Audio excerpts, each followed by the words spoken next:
we should know.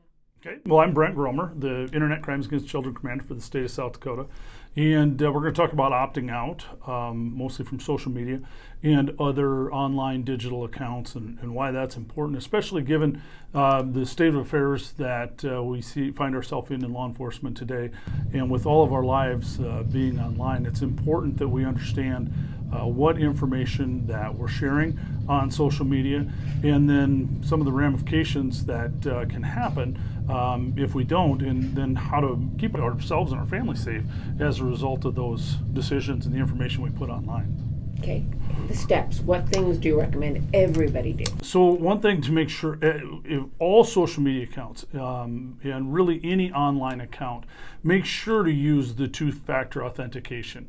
What that does is it makes sure that someone can't go in and take over your account or hack into that account and then take that over. So make sure that you use two-factor authentication. Use that either with a cell phone or an alternate email address, and use complex passwords that you change regularly. As we hear in the news and things happen, everybody, all these different hacks that we hear about, that information gets released. And when that happens, you should change your passwords and use complex passwords that somebody can't guess. Or don't just use your last name and your first name or your wife's name, something along those lines. Use a complex password that uses symbols and things like that. One thing that you may think about is to use a password keeper. There's lots of different password keepers out there. Some of them are free, some of them are paid versions. The free versions usually will take less passwords than if you pay for it. It may be worthwhile to have different passwords for each site, but then these passwords will help them manage this. All of us have so many passwords for different things, and it's a good way to manage all of those passwords. One other tip you may look at is for those security questions, instead of using actual answers to those, just pick an obscure word and use that word for everything. Say cauliflower or broccoli, and put that in for every one of them, because it's not something anybody would even ever guess, but yet it's a word that you can remember. Then you can answer all those security questions. So that way, if you do have to recover that password, you have that. And with all of the different social media, I see a lot of these surveys that people will ask, or this survey will ask you to answer these umpteen questions. And if you pay close attention to those, a lot of time those questions or the answers to those questions are the same as what we see in those security questions. So just be aware of that too when filling out online forms.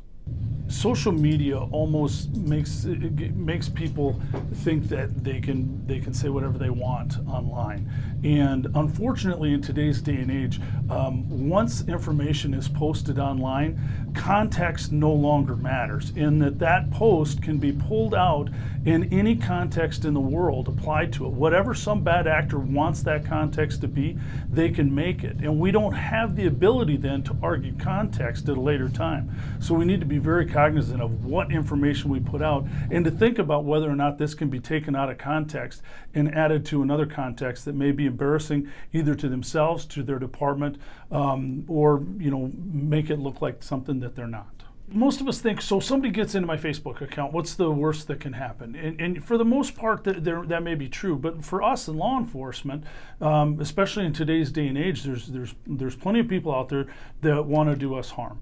And so the problem is if somebody gets access to our Facebook page, they can certainly cause us embarrassment. They can locate our friends and our family, and those are the people that we really need to protect. So it's important to protect your friends and family by keeping your account secure.